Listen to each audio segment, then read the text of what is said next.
Hey there, you looking kinda cute. Please consider subscribing and check out our Patreon for more. Enjoy the video. George strode onto the field, trying to ignore the laughter coming from the stands. The cheerleader outfit he wore felt strange and constricting, the short skirt swishing around his muscular thighs with each step. He tugged self-consciously at the tight top, the Go Team lettering straining across his broad chest. "Looking good, Georgie boy," Marie's voice rang out as she skated onto the field, hockey stick casually resting on her shoulder.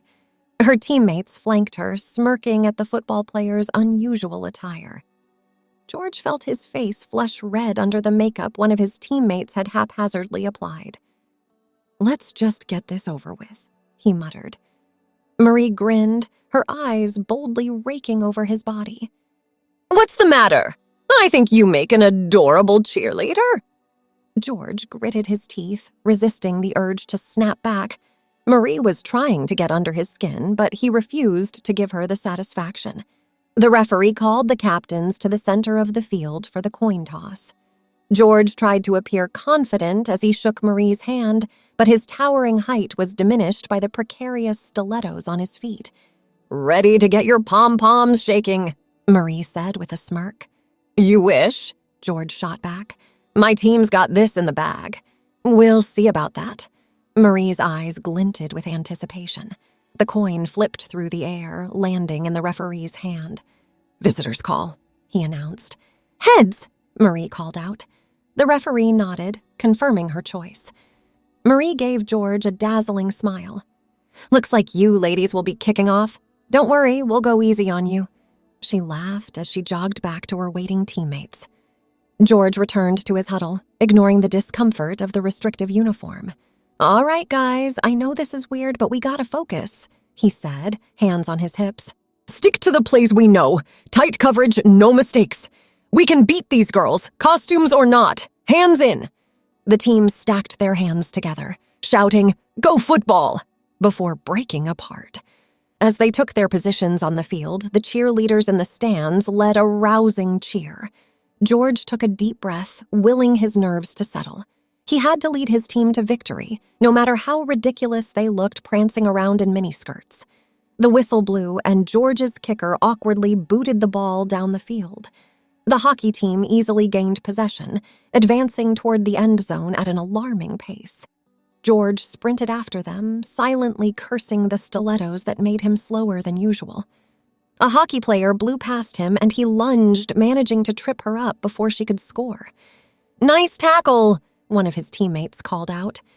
George grinned, adrenaline pumping through his veins. Maybe they could do this after all. Over the next quarter, though, things rapidly deteriorated for George's team. The cheerleader outfits hindered their movements and traction, causing missed catches, fumbles, and penalties. The hockey team scored again and again, utterly dominating the game. By halftime, George gulped down Gatorade, trying to strategize, but the distraction of his short skirt was making it difficult to focus. "Dude, we suck," complained one of his players. "We just need to adjust to these stupid outfits," George said firmly. "We can still rally." The team nodded half-heartedly as they headed back onto the field. The crowd was really getting into it now, the cheerleaders rooting enthusiastically for the hockey team. George did his best to block it all out. He managed to score a touchdown in the third quarter, pride swelling in his chest as he spiked the ball. But Marie responded with 2 rapid goals, high-fiving her teammates. George felt his confidence shriveling. With only minutes left in the game, George knew it was over. Final score was 52-6, a crushing defeat. The hockey team erupted into cheers, hugging and congratulating each other. Marie skated over to George, smiling sweetly. "So, about our little wager," George swallowed hard, the reality sinking in. Not only had he been utterly humiliated on the field, but now his entire team had to pay the price. "Yeah, I remember," he said heavily. "Excellent," Marie said, clapping her hands together.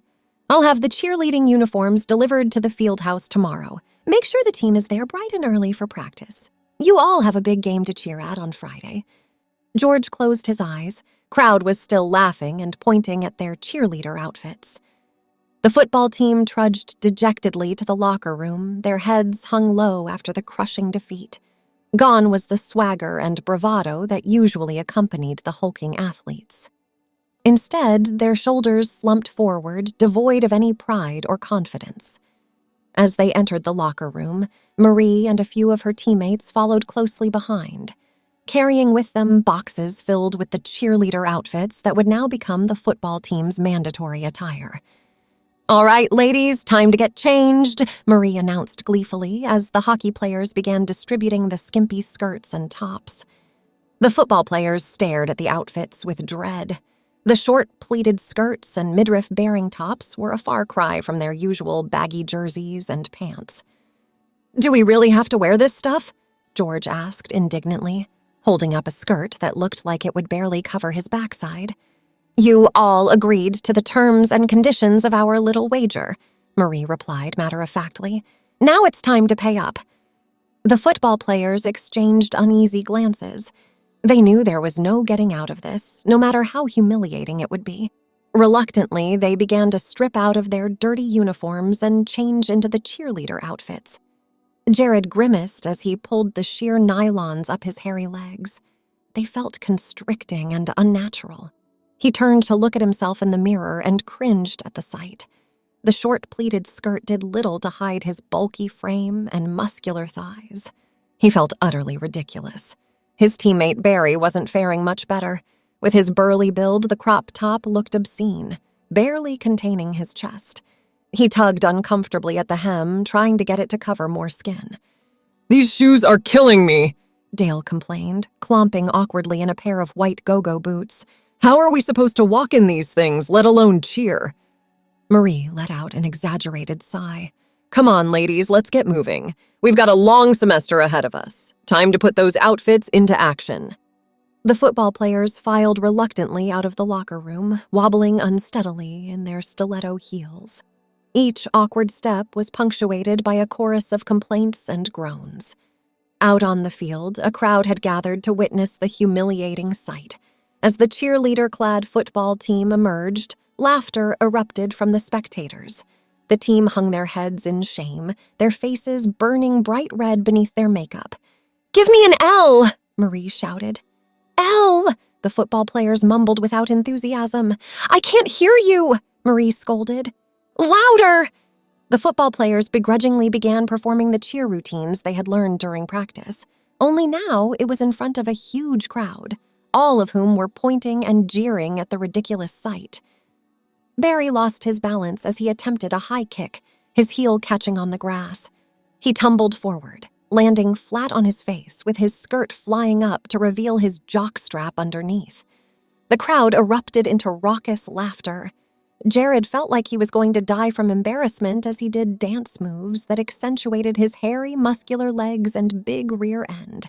This was a nightmare. By the time the torturous game ended, the football team was utterly humiliated, their dreams of a triumphant season crushed beneath their spiked heels. Over the next few weeks, the football players struggled to adjust to their new roles as cheerleaders. Each morning, they reluctantly pulled on their skirts, tops, tights, and shoes, grumbling under their breaths. At practice, Marie ran them through grueling cheer routines, unmoved by their obvious discomfort and frequent tumbles. Their muscular frames were not made for high kicks and back handsprings. "My feet are killing me," George complained one day after practice, limping in his stilettos. "I've got blisters the size of golf balls thanks to these stupid shoes." "Tell me about it," Jared chimed in. "I can barely walk after being crammed into these tiny skirts all day. I feel like my balls are in a vice." In addition to cheering at games, Marie had ordered the team to help out with various chores around campus. The burly football players made for ridiculous maids, dusting, mopping, and laundering their cheer uniforms. "This is humiliating," Barry grumbled as he scrubbed the locker room floor on his hands and knees, his skirt riding up in the back. "We're football players, not housekeepers." But the team was resigned to their fate. They had no choice but to see out the terms of their lost bet, no matter how emasculating it was. One afternoon, after a particular grueling practice spent fumbling through a complicated routine, George decided to take a different route back to his dorm through campus. His thighs burned from holding countless high kicks, and his feet throbbed in agony. He wanted to avoid running into any snickering classmates who would surely mock his cheerleader outfit. Lost in thought, he accidentally tripped going down a small flight of stairs in his stilettos. He let out a cry as he tumbled forward, landing in a sprawled heap at the bottom. His books and pom-poms went flying everywhere. "Are you okay?" a voice asked with concern.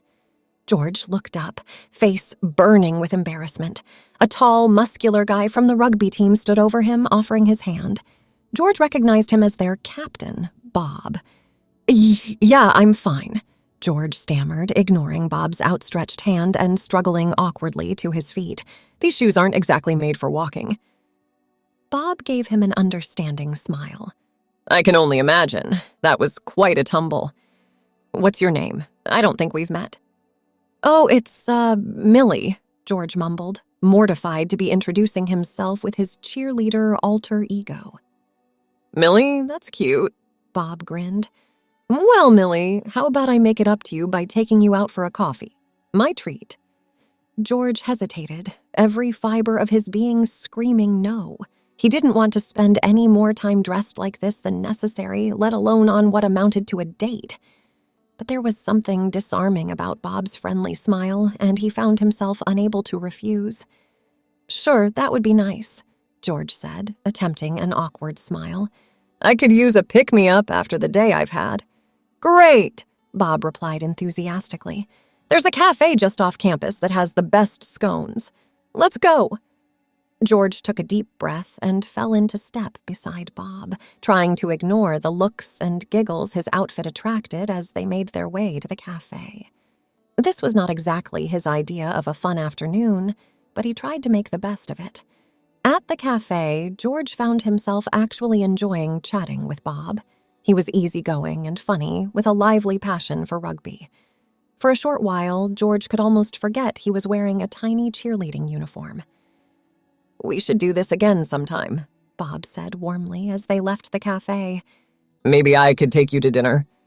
George's eyes widened in surprise. Was Bob asking him out on a real date? He opened his mouth but wasn't sure how to respond. He stammered. Bob laughed good-naturedly.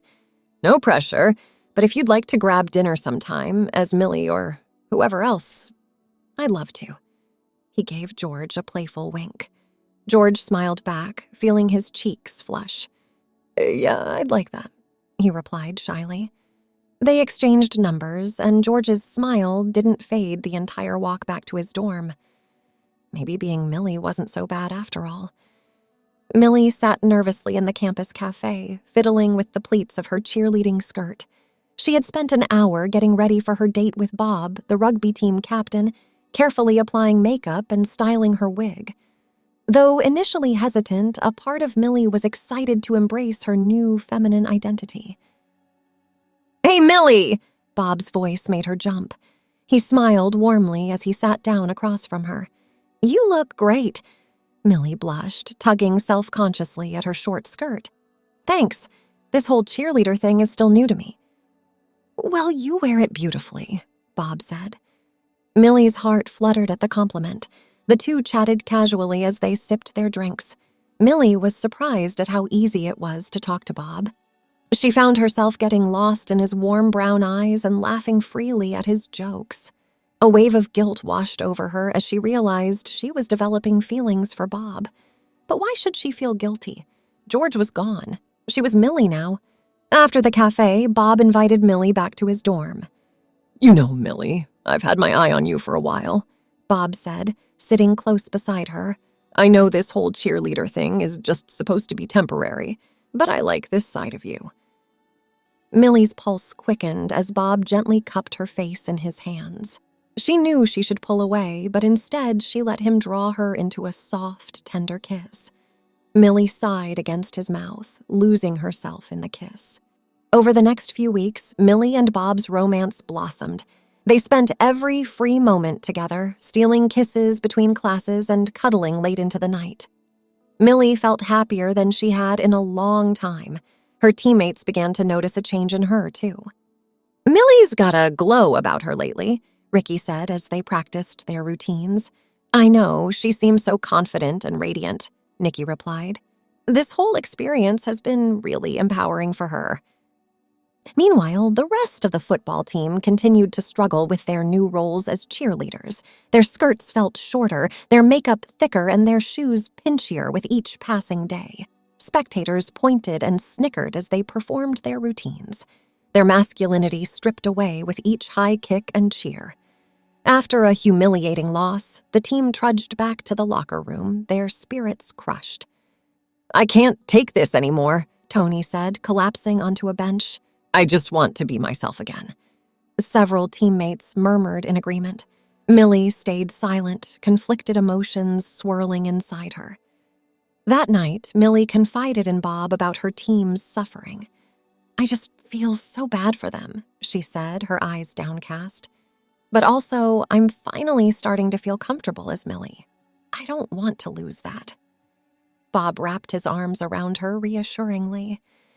You shouldn't have to choose between the two.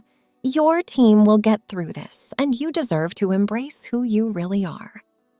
Millie nodded, comforted by his support. She curled into Bob's strong embrace, feeling understood. The next day, Millie arrived to cheerleading practice with a surprise for her teammates. She had convinced the coach to let them wear shorts instead of skirts for the day's routine. The team whooped excitedly as they pulled on the athletic shorts.